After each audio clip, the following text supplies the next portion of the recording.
Hi, I'm Spencer. Thanks everyone for coming. It's really great to have you all here.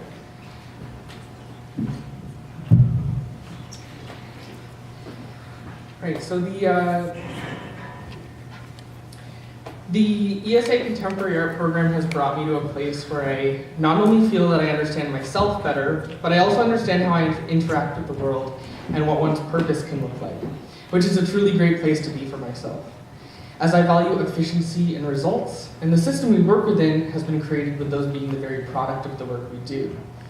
It has exposed me to some of the most meaningful conversations I've ever been a part of, and forced me to make some of the toughest choices about myself that I've ever had to make. And it has allowed me to begin the path of self-actualization, which is what I'd like to talk about today. Some of you may be familiar with humanistic psychological theories of self-actualization, which is the explanation for one's motive to fully realize one's full potential. This is something I've been interested in from a young age, and as I was never particularly religious, I've always wanted to find a way to reach my full potential and realize the truths of life. Now, I'm not saying I've gotten to that point yet, but this is my goal. And self-actualization in itself creates a challenging paradigm where you're continually seeking the most true realization of yourself, which can only ever be changing on and on and on. A journey with no real end. This is why I find comfort but also challenge with the models of thinking that I talk about with my peers. We talk in softer terms of unconditionality, vulnerability, and empathy, a more fluid way of discussing the process of self-actualization. But all of this is meaningless without personal information, which is where the biggest strides I have made lie. Now, I used to be a very guarded person. I was anxious and scared of being vulnerable, because to me, vulnerability equaled weakness. And growing up, I had been so ill-equipped to deal with those emotional realities and all of the things that impacted me. Advice like being told to be the bigger person or to brush it off is really quite damaging, but learning how to actually dismantle that trauma and actually take responsibility for it is like one of the most powerful things I've made a part of who I am as a person. So before these realizations, I had built walls around myself and was delusional in the way that I thought about myself and my emotions. I didn't let things affect me because I separated my so-called true self from what I presented to the world. So any other critiques were impacting this made-up outer persona. In this delusion, and by making this and by doing this to myself, I subconsciously created a system to avoid trauma and avoid responsibility for my actions. This was not only damaging in the way that I conducted myself, but also defeated the purpose of having a defense mechanism like this at all, because if this was all I was presenting to the world, then that was in fact the truth. Everyone else just knew that one version of me, so any other version I thought existed was just for me and was not actually the truth. But in taking responsibility for my emotions, I have stripped away all false versions of myself and take one step closer to self-actualization. Struggling with process and product has seemingly become a big part of this method for me. In my search for self-actualization while making my work, and in the system we're developing, my work is primarily abstract, scanner-based photography that uses physical processes to change or interpolate source material.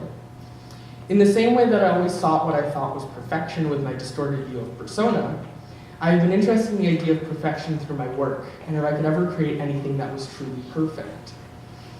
As I've taken responsibility for my emotions, I accept that I will not be perfect, so I need to embody and undertake that personal yearning through my work. Aristotle described perfection as which is complete, which contains all the requisite parts, which is so good that nothing of the kind could be better, and which has attained its purpose. And so if I'm to take that definition as law, I set out to see if I can actually make art that meets those criteria and is technically perfect. So I was questioning, is it possible to make truly perfect art? This led me to the process-based work that I was working on, and I set all my own rules and processes for the creation of this work, making it not so much a creative expression, but a set of commands being carried out. So it exists only within those parameters, meeting the aforementioned definition of perfection. However, these photos have been described as cold, and understandably so. So this leaves me at a crossroads in my practice. Do I stick to what I feel is right and technically perfect, or do I cater to what I hear and be perceived as perfect? Now this has led me through many conversations with my friends, with Mr. Varian, with Mr. Novak, to make some fundamental realizations about myself. I learned through making the work I was making and reflecting on my relationship with it, that I was not so much obsessed with this idea of perfection, but more so the idea of success and my role in that process. This will inform my future work where I plan to build systems where I'm both involved on a planning or process level, but also on a very physical, tactile level, which is something that was missing from my work before, part of myself that I wasn't truly giving over to my work. And all of these realizations and personal progressions I have made would truly not have been possible without all of the support that is here at ESACA. So as I mentioned before, I have always struggled with vulnerability, and I previously viewed it as a weakness. But being surrounded by a community where vulnerability is embraced, it has shifted it from a weakness to a power. And vulnerability can be a really strong tool for expressing your ideas, persuading others, and making an impact. And the vulnerable truth is so much more powerful than an excuse or a defensive tactic. And this is one part of what makes our methods a system of thinking so adept to solving problems and dismantling trauma all in this at the same time. Being as unconditional as possible is also a key part in solving these problems both as a community and as an individual. By choosing to go all in, you're making a commitment to yourself and to everyone else to be the best person that you can be and pour as much as yourself into whatever you're doing as you can. And throughout all of this, empathy is a crucial part of maintaining that humanity and making this so much more real. Applying these 3 principles to my own life and living them was the fundamental shift in how I operate as a person and how I kind of approach things in my life. And living this way and placing value on these things has given me an entirely new direction. The truly powerful thing is being surrounded by others who are doing the same thing. This community has affected me in ways I cannot describe. And I've seen some of the most remarkable things that myself and others around me can do just by living like this and just putting all of this energy into things. By focusing energy and living fluidly within these elements, that effectiveness I crave and those goals that I have for myself are truly closer than ever.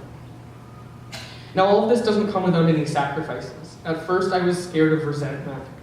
But I quickly realized that if I wanted to truly live by these 3 principles, that people would resent me for the energy I put into things and the outcomes and things that were a part of how I was living. So it's kind of frustrating to see that happening and see this resentment, but also knowing, because I've seen so many other people around us and so many other people in the community doing it, how capable everyone is, but not seeing them also realizing their capabilities. I think we're at a really unique place right now, not only with ESACA, but also with the group of people that is around, like we're surrounded with every day, and that is around us at school.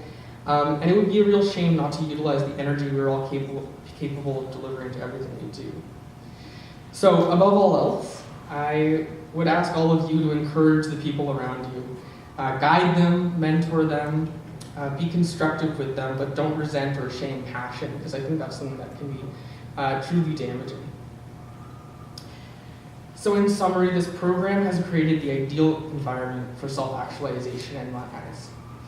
The process where one realizes their full potential. We take responsibility for emotions and actions and inform our decisions and future actions through vulnerability, unconditionality, and empathy.